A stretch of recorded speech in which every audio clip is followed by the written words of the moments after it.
अरे सुबह के 9 बज गए और ये हवेली वाले अभी तक नहीं उठे।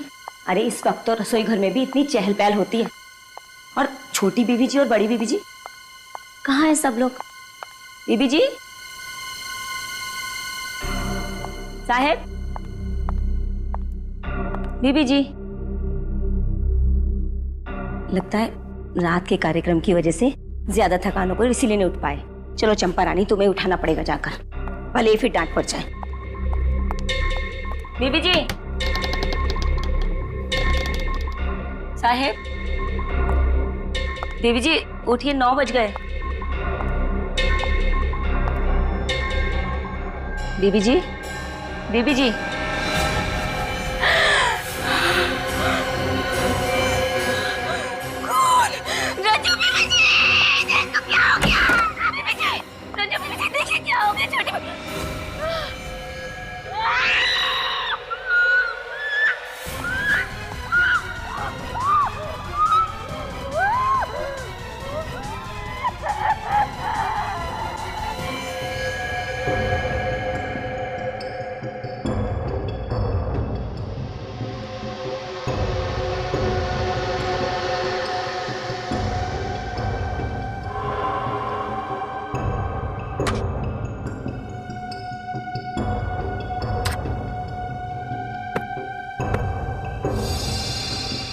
ना कोई खून खराबा और ना ही कोई हाथापाई, सिर्फ गले पर चोट के हरे निशान। सर, इन चारों को भी वैसे ही मारा गया है, रुमाल में पत्थर बांधकर। पहले शालिनी, फिर रूहान और अब ये चारों। सर, पूरा घर साफ कर दिया, रुपए पैसे गहने सब ले गए, कुछ भी नहीं छोड़ा। मुझे नहीं लगता है किसी एक आदमी का काम हो सकता है। चोरी, लूट और फिर खून। सर, अब इन लोगों का स्टाइल थोड़ा थोड़ा मेरी समझ में आ रहा है। ये लोग छोटे शहरों में अपना शिकार करते हैं ताकि किसी की नजर में ना आए। देखिए, क्या आप बता सकती हैं कि कल रात को आपने इस घर में किसी को आते जाते हुए देखा था? कोई मेहमान या फिर कोई और? साहब, कल 8 बजे तक तो हम इसी घर में काम कर रहे थे। हमने रात के बर्तन साफ किए, सबके बिस्तर लगाए और फिर हम पांचों घर से बाहर साथ में ही निकले थे साहब। पांचों मतलब? बड़ी मेम साहब, छोटी मेम साहब, बड़े साहब, छोटे साहब और हम। मतलब कल शाम को ये चारों कहीं बाहर गए थे? वो लोग कोई नाटक देखने के लिए गए थे। नाटक? कौन सा नाटक? महाभारत कला भवन नाटक मंडली का। मैं भी वहीं पे था। तुमने उन चारों को वहां पर किसी अनजान आदमी से बात करते हुए देखा था? नाटक खत्म होने के बाद चारों मंडली वालों से मिलने के लिए रुके थे, उनकी तारीफ करने के लिए, और बातों ही बातों में उन्होंने कला मंडल कंपनी को 50,000 रुपए देने का वादा भी किया था। 50,000? इतने सारे पैसे क्यों? कला के पुजारी थे और बहुत पैसे वाले थे वो लोग। जरूर ये काम उन्हीं नाटक मंडली के कलाकारों का है। अगर उन्हें जल्द से जल्द रोका नहीं गया तो न जाने और कितने मासूम लोगों का खून करेंगे ये लोग। लेकिन इन लोगों के खिलाफ कोई सबूत या गवाह नहीं है हमारे पास। अब इन लोगों को गिरफ्तार करने के लिए एसीपी सर के प्लान बी का इस्तेमाल करना पड़ेगा। हम पांडवों और आपकी पुत्र वधू द्रौपदी को 13 वर्ष अज्ञातवास में जाने की आज्ञा दीजिए। मुझे अपने वचन का पालन करने दीजिए। अरे यार, कॉस्ट्यूम में मजा नहीं आ रहा यार। हंसो मत यार, कंसंट्रेट करने दो। चलो स्टार्ट करो। बस। कौरवों और पांडवों में मित्रता नहीं हो सकती, केवल शत्रुता हो सकती है, शत्रुता। पांडवों को हस्तिनापुर छोड़कर अज्ञातवास जाना ही होगा, और हस्तिनापुर पे केवल दुर्योधन राज करेगा, केवल दुर्योधन। चलो भाई, किसकी लाइन आगे? अरे आगे अर्जुन और भीम की एंट्री है।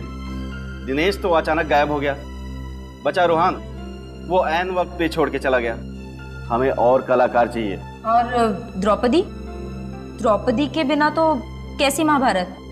और फिर द्रौपदी के बिना महाभारत का तो युद्ध ही नहीं हो सकता ना। अरे यार, मैं मुद्दू साहब से कितनी बार बोल चुका हूँ कि कलाकारों का अरेंजमेंट करें, उन्हें मेरी बात समझ में नहीं आती है। ये मुत्तू साहब है कहाँ?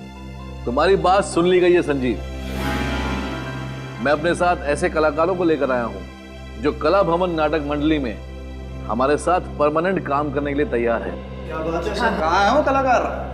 आओ ऊपर आओ सब लोग, आओ सभी लोग आओ, मिलिए हमारे नए कलाकारों से। ये है भीम, ये अर्जुन और ये द्रौपदी। नमस्ते।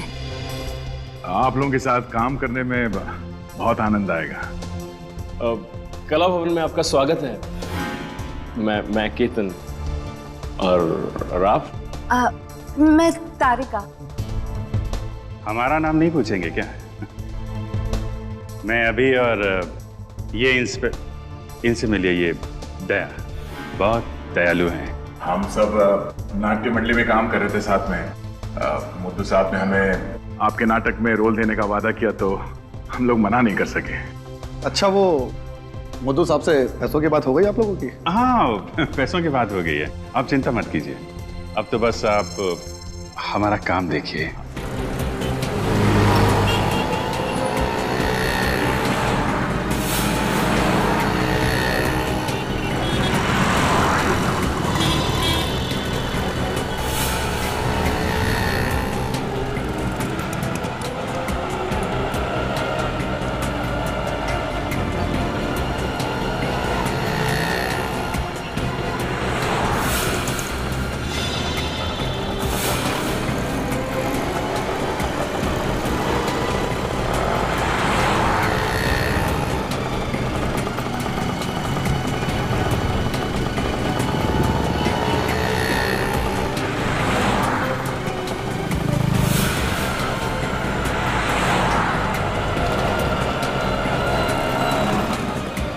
सर कुछ भी नहीं मिला, कुछ पता नहीं चला। सर इस तरफ तो नहीं है। चलो इस तरफ चल के देखते हैं।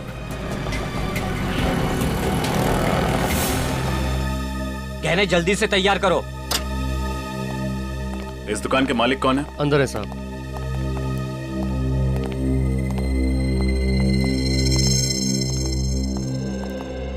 कहिए, मैडम के लिए अच्छा सा हार दिखाऊं? देखते ही खरीद लोगे आप। दिखाएंगे हम, बताएंगे आप। नहीं, इस लड़की को तो मैंने पहले कभी देखा ही नहीं। इस लड़की ने जो गहने पहने हैं वो सब जगह नहीं मिलते। आपने कभी देखा है?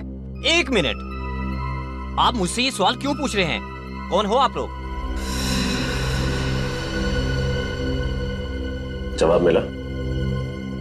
अब सीधे सीधे हमारे सवालों के जवाब दे दो। देखो, अगर तुम अपना मुंह नहीं खोलोगे तो हम तुम्हारी दुकान बंद करवा देंगे, हमेशा के लिए। इस फोटो में जो गहने का डिजाइन है, ये गहना आपकी दुकान पे बेचा गया है ना? नहीं साहब, ये गहने तो मैंने खरीदे ही नहीं, पक्का। कमाल है, फोटो ढंग से देखा भी नहीं और आपको पक्का पता है कि आपने ये गहना नहीं खरीदा। याददाश्त अच्छी है आपकी। सेठ जी, बाद में देख नहीं रहे हो, मैं साहब लोगों के साथ बात कर रहा हूँ। चलो। एक बात बताइए, जब आप गहने खरीदते हैं तो आप उसका भाव कैसे लगाते हैं? सबसे पहले वजन किया जाता है, ये जानने के लिए कि सोना कितना तोला है, और उसके बाद फिर चेक किया जाता है, ये जानने के लिए कि सोना खरा कितना है, और फिर जैसा ग्राहक वैसा दाम। पहले फुटबॉल खेलते थे ना?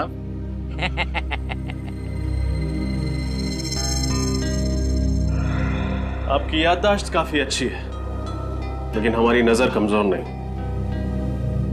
इस फोटो में जो डिजाइन है ये बाली हूबहू वैसी है।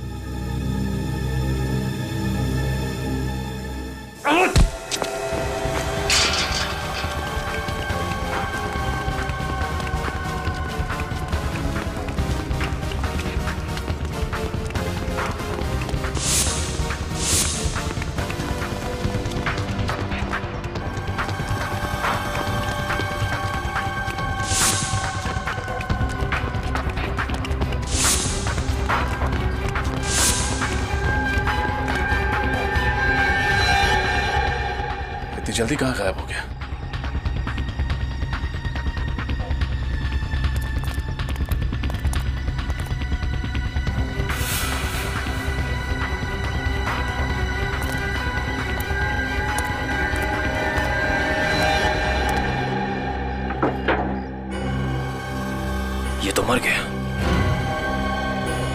सर इतनी जल्दी हमारी आंखों के सामने इसे कौन मार गया? जिसने भी ये किया है उसने हमारी मुश्किलें और बढ़ा दी। ज्येष्ठ भ्राता युधिष्ठिर, मैं प्रण लेता हूँ। ज्येष्ठ भ्राता युधिष्ठिर, मैं प्रण लेता हूँ। कोई फायदा नहीं। कोई फायदा नहीं। अरे ये डायलॉग्स थोड़े ना है, मैं तो दया से बात कर रहा था। अच्छा वो कोई फायदा नहीं है। यहाँ नेटवर्क की इतनी दिक्कत है कि 1 मिनट की बात करने के लिए 5 मिनट तक टहलना पड़ता है। अर्जेंट एक फोन करना था। खैर मेरे लाइन बताओ। अरे लाइन्स वाइन्स छोड़ो, अपने हिसाब से कर लो। कॉस्ट्यूम्स ट्राई कर लो तुम आराम से। वैसे मुझे लगता नहीं है कि आप लोगों ने इससे पहले ऐसे ऐतिहासिक और सांस्कृतिक नाटकों में काम नहीं किया है।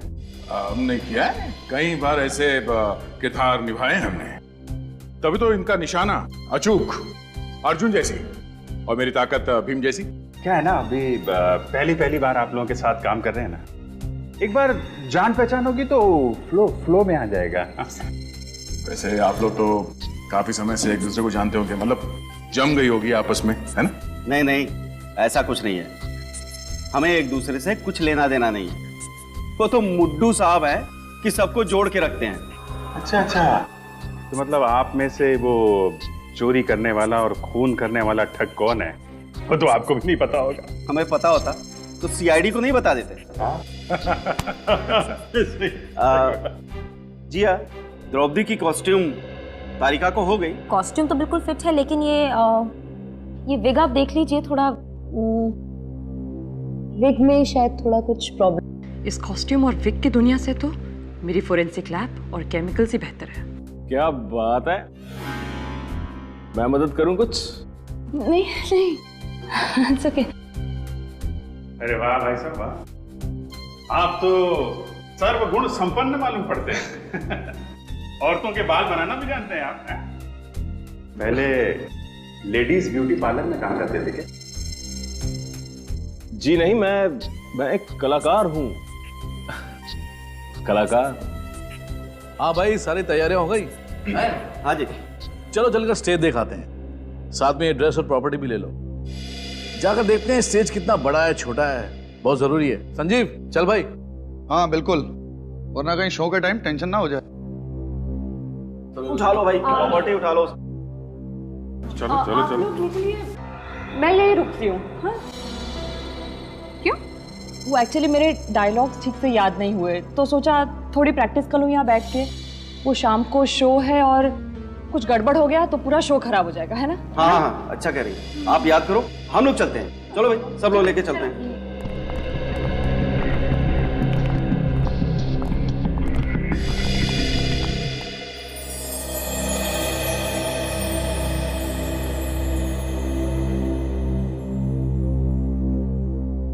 अरे भाई, सारी कॉस्ट्यूम्स और प्रॉपर्टी ठीक तरह से चेक कर ली है ना? ध्यान से, कोई भी चीज छूटने ना पाए। शो में किसी भी किस्म की गड़बड़ी नहीं होनी चाहिए, ठीक है ना?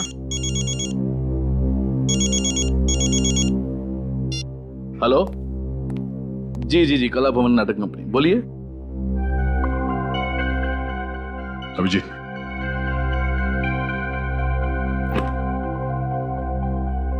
ये देखो रुमाल। इनका महाभारत के नाटक में क्या लेना देना? मैंने पत्थर रख दिया और इसे ऐसे बंद करके जोर से घुमाया। इसके अंदर की चीज सीधी जाकर के सामने वाले के कंठ पर लगी और ऑक्सीजन की कमी की वजह से उसकी मौत हो गई। तो इस रुमाल में पत्थर बांध के खून किया जाता है। खून इन कलाकारों में से ही कोई है। कोई चक्रव्यूह रचना पड़ेगा खूनी को पकड़ने के लिए। अरे भाई, सारी प्रॉपर्टीज चेक हो गई? हाँ, चेक तो हो गया, पर ये प्रॉपर्टी देखिए, समझ में नहीं आ रही है कहां से है। देखिए ये रुमाल। हाँ, ये यहाँ क्या कर रहे हैं? अरे भाई मीर जी, इधर आओ। अबे सतयुग के नाटक में ये कलयुग का रुमाल देने वाले थे कलाकारों को? हद हो गई यार। मुझे क्या पता कि किसने रख दिया। हाँ, हो सकता है किसी कलाकार ने धो के सुखाने के लिए रखा होगा। हाँ, और क्या, एक काम करते हैं, रुमाल को संभाल के रख लेते हैं, मीर साहब का पसीना पोंछने के काम आएगा।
ये क्या है?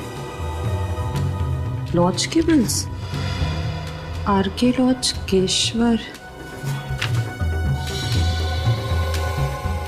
बाप्पा लॉज वेलापुर,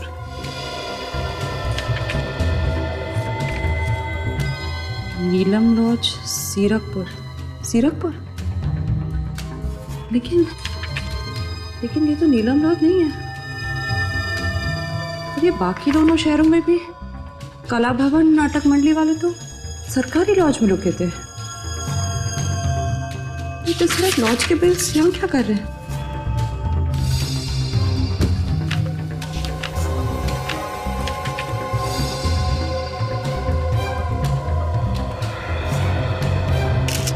वो सोने के गहने जो तुम तोड़ रहे थे वो दिवाकर जी की बेटी शालिनी के थे, तो बताओ किसने चुराए वो गहने? किसने मारा शालिनी को? साहब मैं तो बस कारीगर हूँ साहब, मुझे कुछ नहीं मालूम साहब। झूठ बोल रहे हो तुम। बताओ कौन है वो जिसने तुम्हारे सेठ जी का खून किया, और उस लड़की का भी जिसने गले में स्कार्फ पहना था?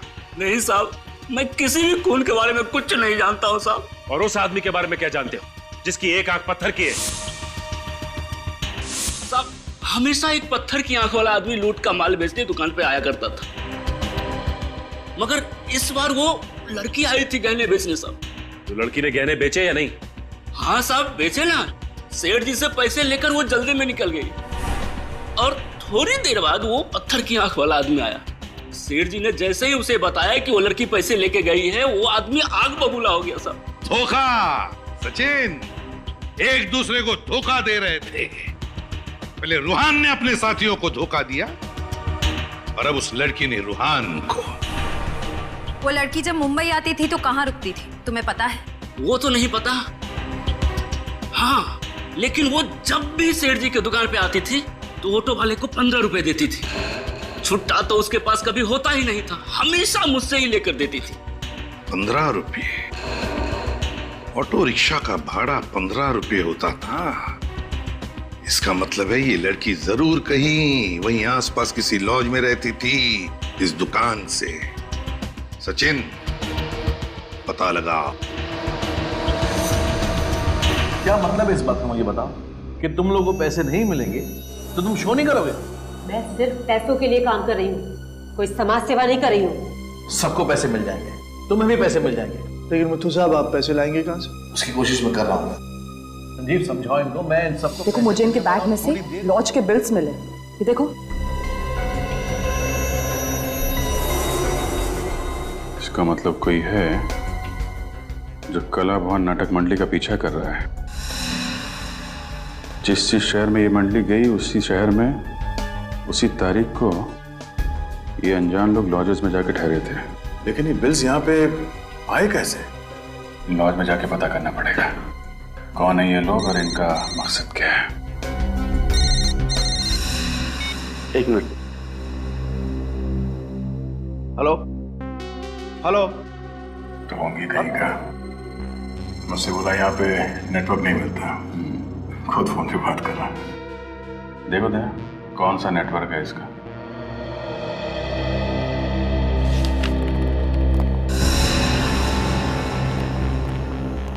Welcome sir. सर हमारे यहाँ कम से कम और ज्यादा से ज्यादा रेट का हर तरह का रूम मिलेगा और वो भी फुल फैसिलिटी के साथ। तो बोलिए कैसा कमरा चाहिए आपको? रूम नहीं चाहिए, रूम में जो रहा था उसके बारे में जानकारी चाहिए। जानकारी?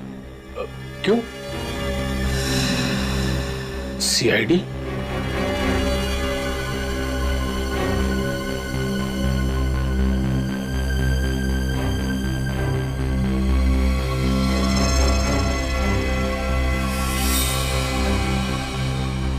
पहचानते हो सर?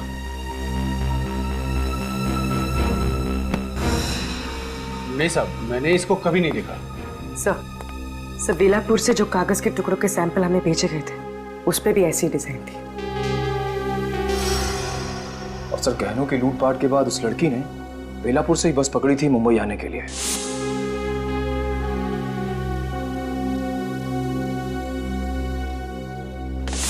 सर इसका मतलब वो लड़की इस लॉज में आई थी। कोई लड़की याद? गोरी दुबली, हाइट लगभग 5.5 फुट, गले में स्कार्फ, आंखों पे बड़ा सा चश्मा और हाथ में काला रंग का सूटकेस। नहीं साहब, पक्का नहीं आई थी। खाना खाया तू? खाना? नहीं। क्यों? जेल में क्या मस्त खाना बनाया आज। मोटी रोटी, पतली दाल, तीखी मिर्च। चलो सब छोड़ो तो। सब माफ कर दो साहब, गलती हो गई साहब। मैं लालच में आ गया था। मुझे उस आदमी ने मुंह बंद रखने के लिए 5000 रुपए देते साहब। मेरा बस इतना ही कसूर है। वो बहुत डेंजर आदमी दिखता था साहब। उस आदमी के बारे में क्या क्या जानते हो, सब कुछ बताओ। वो आदमी 2 दिन से इस लॉज में रुका हुआ था। अभी भी है? नहीं मैडम, अभी चला गया साहब। और हाँ साहब, वो मैडम काले रंग का सूटकेस लेके उससे मिलने आई थी आज। मिलने आई थी? फिर मिली उससे? नहीं, वो यहीं पे बैठ के उसका इंतजार कर रही थी कि अचानक उस मैडम का फोन आ गया और वो बात करते हुए निकल गई। अभी तकरीबन 1 घंटा पहले। कमाल है, जिस आदमी से वो डर के भाग रही थी उससे मिलने वो यहाँ क्यों आई? आई थी, मिली नहीं, फिर गई कहाँ वो? सर कहीं इस डिजाइन में उस जगह का पता तो नहीं है जहां वो गई है?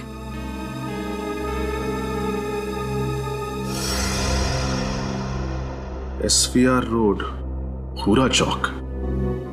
SVR रोड, भूरा चौक। सर नचकेत जी और जीवराम जी ने जिस नाट्य संग्रहालय के बारे में बताया था वो भी SVR रोड, भूरा चौक में है। ये संग्रहालय तो कई साल पहले बंद हो चुका है। सर पर वो तो सालों पहले बंद हो चुका है। क्या? तो फिर वो लड़की उस बंद संग्रहालय में क्या करने गए थे, जबकि उसे तो मुंबई शहर छोड़ के भाग जाना चाहिए था।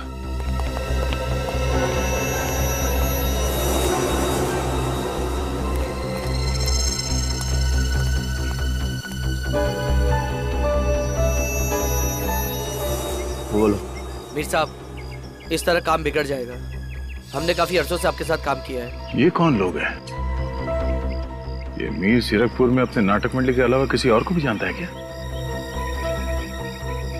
लगता है इन लोगों को कहीं देखा है।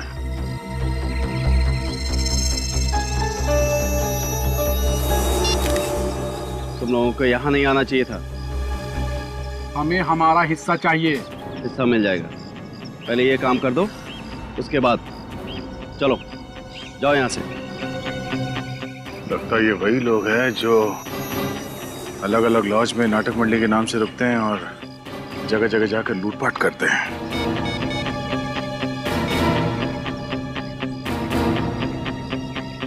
सर, मैं कुछ फोटो भेज रहा हूँ सर। लगता है ये वही लोग हैं जो उस नाटक मंडली में जुड़े हुए हैं।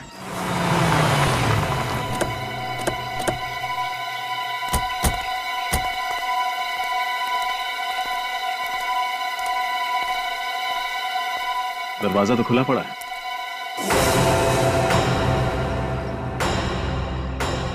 अगर ये जगह काफी दिनों से बंद पड़ी है तो यहाँ पे आत्मा वगैरह। डैडी, ये क्या डर पाल रखा है तुमने आत्मा को? बाहर निकलो इससे, नहीं डर तुम्हारे लिए बीमारी बन जाएगी। मैं कोशिश करूंगा सर, लेकिन ये पत्थर की आंख वाला आदमी इस लड़की को यहाँ क्यों लेकर आया होगा?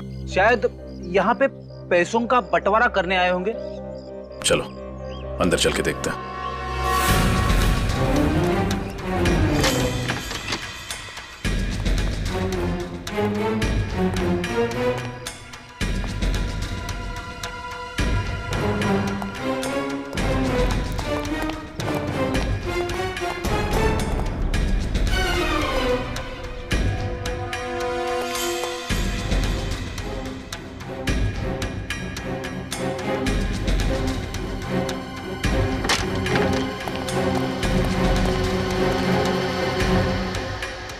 सर ऐसा लग रहा है यहाँ अभी भी कुछ जलाया गया है। फैल जाओ, देखो कौन है, ध्यान से।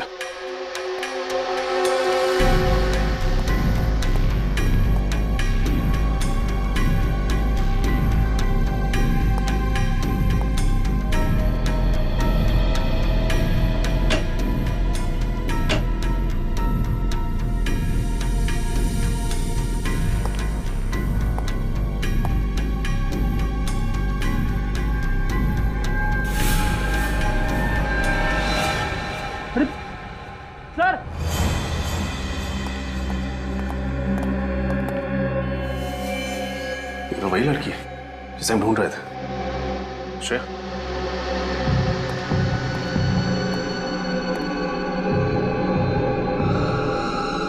सर सांसें चल रही हैं।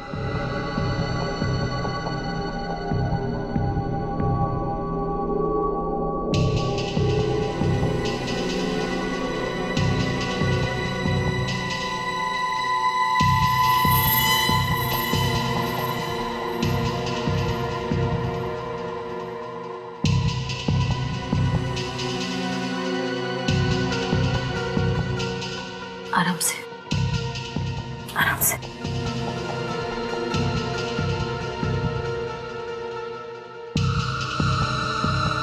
नाम क्या है तुम्हारा? नीना। नीना। किसने किया ये सब? किसने किया ये सब? पिता की। पिता की। पिता की। श्रेया, फ्रेडी, इसको जल्दी से अस्पताल पहुंचाओ।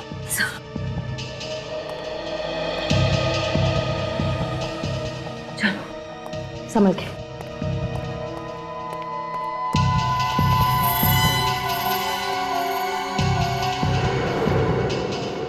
ये देखिए सर, कितने सारे फाइल्स और पेपर जला दिए उसने, लेकिन इनमें क्या होगा?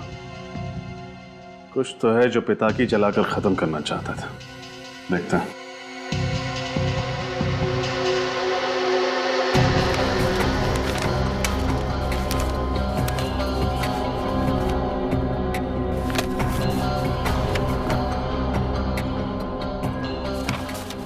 सर ये देखिए, ये कलानगर नाटक मंडली के इतिहास की पत्रिका का रिकॉर्ड है।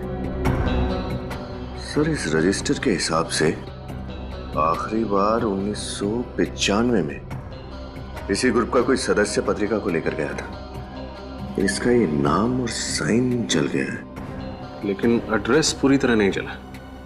चिलकुर नगर 21, चिलकुर नगर 21 क्या हो सकता है? सर कहीं ये किसी जगह का कोई रूम नंबर तो नहीं? रूम नंबर 21, रूम नंबर, एक मिनट। चिलकुर नगर में एक हॉस्टल है ना, डीए हॉस्टल। हो सकता है उस हॉस्टल के रूम नंबर 21 से कोई शख्स आया हो सकता है सर, क्योंकि डीए हॉस्टल से करीब 10 मिनट की दूरी पर एक पुराना ड्रामा कॉलेज है और वहां के स्टूडेंट्स इसी हॉस्टल में रुकते हैं। एक काम करते हैं, डीए हॉस्टल चलते हैं, देखते हैं कि कौन है जो कला भवन के ठगों की तरह लूटमार और खून कर रहा है। ये मीर बाहर जाकर इन लोगों से मिला था, शायद यही है वो ठग लुटेरे।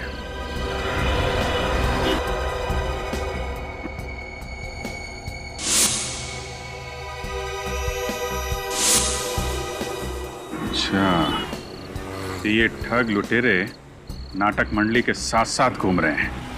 जहाँ जहाँ ये नाटक मंडली जाती है, ये लोग वहीं पे लॉजेस में जाके ठहर जाते हैं।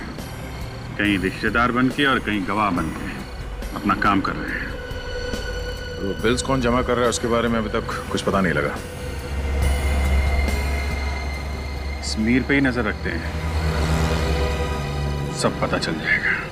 घबरा मत भांजे, जब तक तुम्हारा शकुनी मामा जीवित है ना, तब तक पांडवों की कोई चाल नहीं चलेगी। अरे यार इस बार मुड्डू साहब से पैसे ले लेने हैं, मैं बता रहा हूँ। बोला तो है, बात तो की है उस दिन, पैसे तो देंगे। अच्छा मुझे ये बता, ये शकुनी मामा का अंगरखा और केस तैयार हो गए क्या? हाँ हो गए, तैयार हो गए। हाँ हाँ हो गया। और ये लाइट वाले दादा को बोल दिया कि द्रौपदी की एंट्री के लिए मुझे लाल लाइट चाहिए? सुबह ही बोल दिया था। बोल दिया था? हो गया। चल चल, थैंक यू।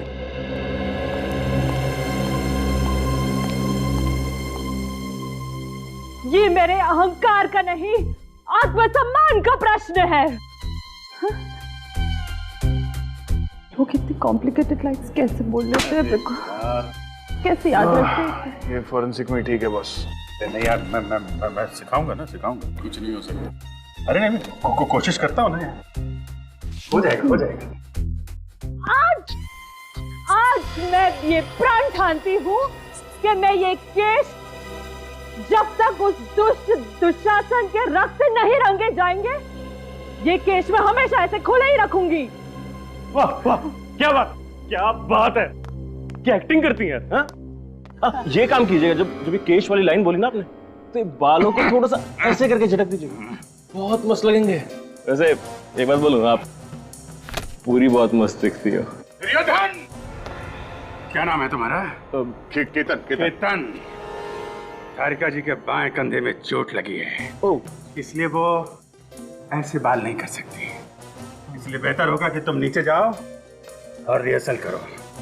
नीचे जाओ और रिहर्सल करो। नीचे जाओ। बेचारा केतन बाल बच गया। यार तुम्हें मजाक सोच रहा है यार? अरे मजाक क्या करो यार। ये मीर कहाँ गायब हो गया?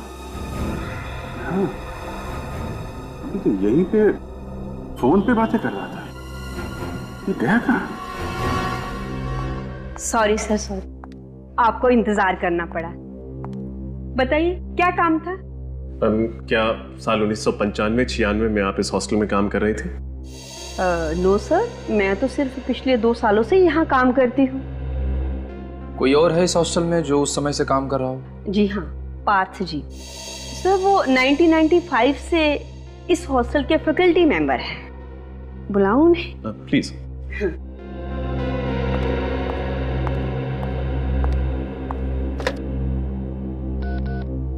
पार्थ जी, सीआईडी ऑफिसर्स आए हैं, आपसे कुछ पूछना चाहते हैं। जी, क्या मदद कर सकता हूँ आपकी? जी, हम एक ऐसे स्टूडेंट के बारे में पता लगा रहे हैं जो पास वाले ड्रामा कॉलेज में पढ़ता था। क्या नाम है उसका? उसका नाम तो हमें नहीं पता। इनफैक्ट हमें यह भी नहीं पता कि वो लड़का है या लड़की। हमें तो सिर्फ इतना पता है कि 1995-96 में वो यहाँ आपके हॉस्टल में रहता था या रहती थी। 95-96 यस, ड्रामा कॉलेज के कुछ स्टूडेंट्स यहाँ रहते तो थे। इनफैक्ट एक नाट्य महोत्सव में उन्होंने हिस्सा भी लिया था और ट्रॉफी जीत कर लाए थे। मुझे अच्छी तरह याद है, दिन रात रिहर्सल करके उन लोगों ने नाच में दम कर रखा था मेरा। उन विद्यार्थियों का नाम पता कुछ बता सकते हैं आप? आई एम सॉरी, इतने पुराने रिकॉर्ड्स नहीं है हम लोगों के पास। आपने कहा कि उस साल उन्होंने नाट्य महोत्सव में ट्रॉफी जीती थी। यस। तो फिर कोई फोटो वगैरह तो होगी आपके पास? यस, एक एल्बम है, फोटो एल्बम। ठीक है, वो फोटो एल्बम हमें चाहिए। Yes, here it is. Thank you.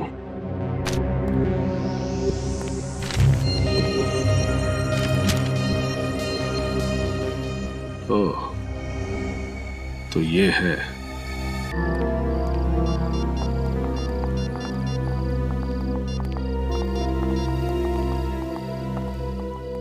Hello.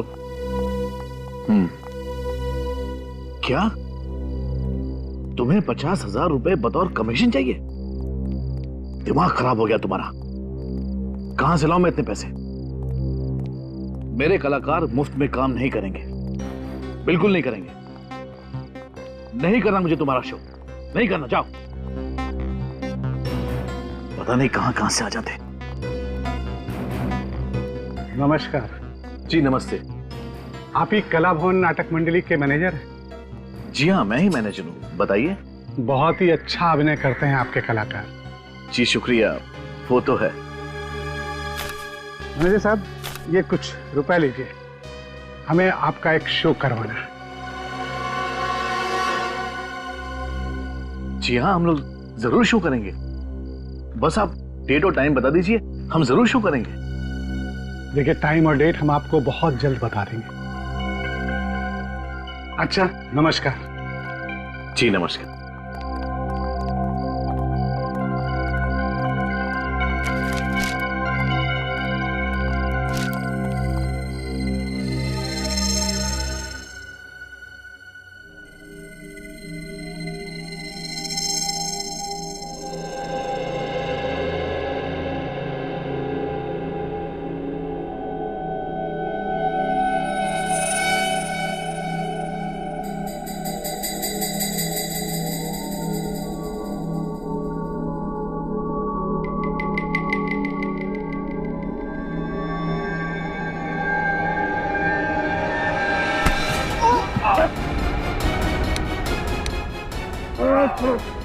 कौन है तुम लोग?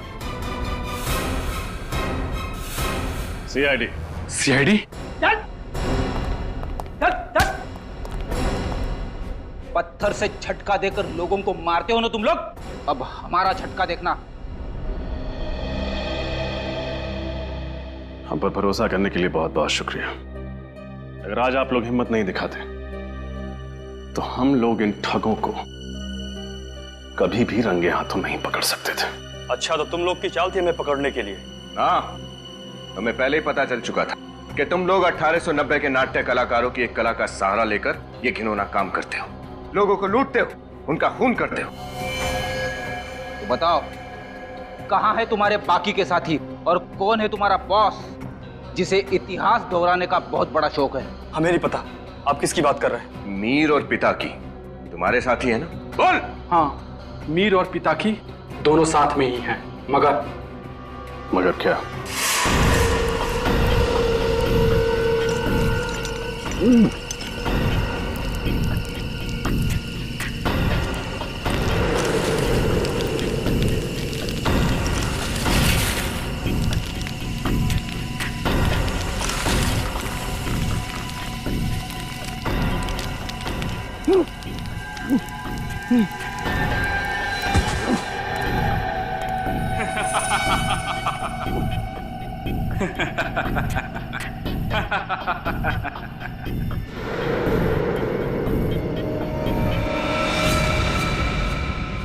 सरदार के साथ विश्वासघात, तुम नहीं बचोगे। मैं तुम्हें छोड़ूंगा नहीं पिता की। पहले अपने आप को तो छुड़ा के दिखा मीर साहब।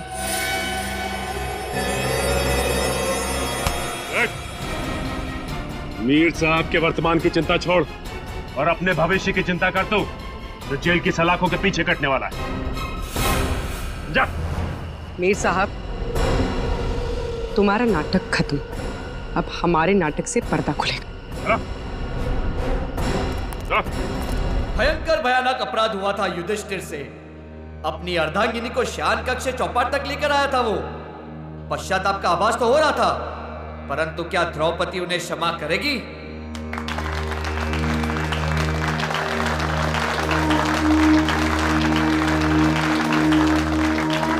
मैं आपकी अर्धांगिनी हूँ, जीवन संगिनी हूँ, कोई वस्तु नहीं जिसे आप दांव पे लगा दे। घोर अपराध हुआ है मुझसे पांचाली।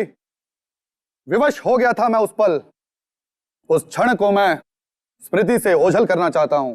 आपका अपराध क्षमा के योग्य नहीं है। मेरे पालनहार होकर आप मुझे चौपट की बाजी में हार गए।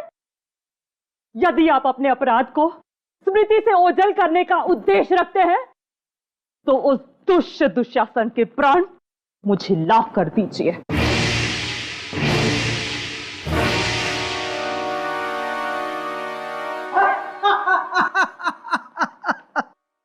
ओ द्रौपदी, जिसका स्वयं कोई सम्मान नहीं, वो क्या किसी के प्राण निकाल पाएंगे? तुम्हारे पांचों प्राणनाथ ने तुम्हें अनाथ बना दिया है। यदि मांगना ही है तो मुझसे मांगो। इन कायरों से मांगोगी तो केवल दरिद्रता एवं अपमान ही पाओगी। इस भ्रम में मत रहना। यदि चौपड़ में हमारी हार हुई है तो हमारा बाहुबल निर्बल हो गया है। तुम्हारी कटु वाणी जिस मुख से निकली है उस मुख का मुखारबिंद मैं नष्ट कर दूंगा दुशासन। मैं पांचली आज ये प्रण लेती हूँ कि जब तक ये दुष्ट दुशासन के रक्त से अपने केश ना रंग दूं, मैं अपने केश हमेशा खुले ही रखूंगी। मैं तुमसे वादा करता हूं पांचाली, इस दुशासन की छाती चीर कर इसका लहू निकाल लूंगा मैं। यह सब क्या अनर्थ हो रहा है? इस दुर्भाग्यवश परिस्थिति की उपज मेरे ही कारण हुई है। सत्य वचन भ्राता युधिष्ठिर, सत्य वचन। असली अपराधी आप हो, इसलिए केवल दंड आपको ही प्राप्त होना चाहिए। डायलॉग भूल गया क्या? ना अर्जुन ना, मैं नहीं, हम सब द्रौपदी के अपराधी हैं। हम सब ने मिलकर उसे चौपड़ के दांव पर हारा है। हम आपके आज्ञाकारी हैं, आपकी आज्ञा का पालन करते हैं बड़े भैया। हाँ, असली अपराधी तो आप ही हैं। ये अपराध की उपज आप ही के दिमाग में आई थी। ये दोनों अर्जुन और भीम मेरे नाटक की वाट लगा देंगे। नितिन, नितिन, इससे पहले कि पब्लिक हमारे ऊपर अंडे और टमाटर फेंके, तुम एक काम करो, द्रौपदी को यहां पर ले आओ और युद्ध का ऐलान कर दो। रुक जाओ पांडवों, तुम में से असल अपराधी कौन है इसका निर्णय तुम लोग बाद में कर लेना, परंतु अभी मैं द्रौपदी को अपने साथ लेके जा रहा हूं। तत्पश्चात नहीं, निर्णय अभी ही होगा। द्रौपदी, ये अर्जुन तुम्हारा और अपमान नहीं होने देगा। भ्राता भीम, दुशासन को समझा दो। जो आ गया भ्राता, अबे चल। तो तुम क्या कर रहे हो भीम? इस सारे नाटक के नुकसान की भरपाई मैं तुमसे वसूल करूंगा। हम लोग सीआईडी से हैं और कोनी को पकड़ने के लिए जाल बिछाया हम लोगों ने, समझे? इसलिए आप लोगों से विनती है कि आप लोग यहीं खड़े रहिए और हमारा नाटक देखिए। आपके इस अपराध का सिर्फ एक ही दंड है, मृत्यु दंड। ये क्या कह रहे हो अनुज? अपने ज्येष्ठ भ्राता पर बाण चलाओगे? ना भ्राता ना, ना। इस पापी की हत्या करने के लिए आपको अपने बाण नष्ट करने की जरूरत नहीं है। इसे मारने के लिए मेरे पास एक नया शस्त्र है।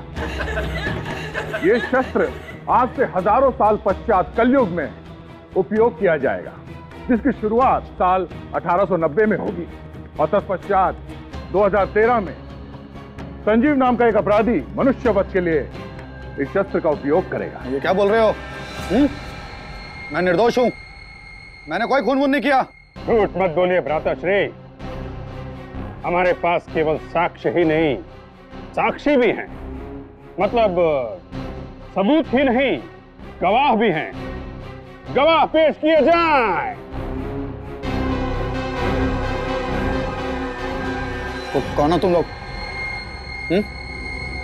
सीआईडी ऑफिसर अभिजीत, दया और फॉरेंसिक एक्सपर्ट डॉक्टर तारिका। तुम्हारे गुनाहों का पर्दाफाश हो चुका है संजीव। पिताकी और मीर ने तुम्हारे खिलाफ बयान दे दिया है। अरे भ्राता सिंह,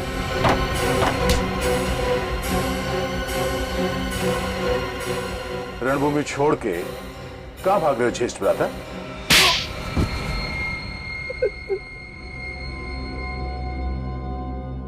सर, कला भवन नाटक मंडली चलाने के लिए पैसे चाहिए थे सर। पूरे साल मेहनत के बाद भी हम लोग इतना पैसा नहीं कमा पाते थे कि मंडली का खर्चा उठा सके सर। जब कला भवन के ठगों का इतिहास पता चला तो मैंने पिताकी, रुहान, मीर और नीना के साथ मिलकर सर लूटपाट और खून का सिलसिला शुरू किया सर। मेहनत से कमाई नहीं कर पाए तो गैर कानूनी काम शुरू कर दिया, ईमानदारी की दुकान बंद कर दी और बेईमानी शुरू। संजीव, तुम कलाकार तो सचमुच बहुत अच्छे हो, लेकिन तुमने अपनी कला का उपयोग गलत कामों में किया। युधिष्ठिर तो धर्मराज थे, लेकिन तुमने अधर्म का रास्ता अपनाया, इसलिए तुम तीनों को फांसी होगी, सिर्फ फांसी। For more updates, subscribe to our channel, Click the show links and enjoy watching the videos.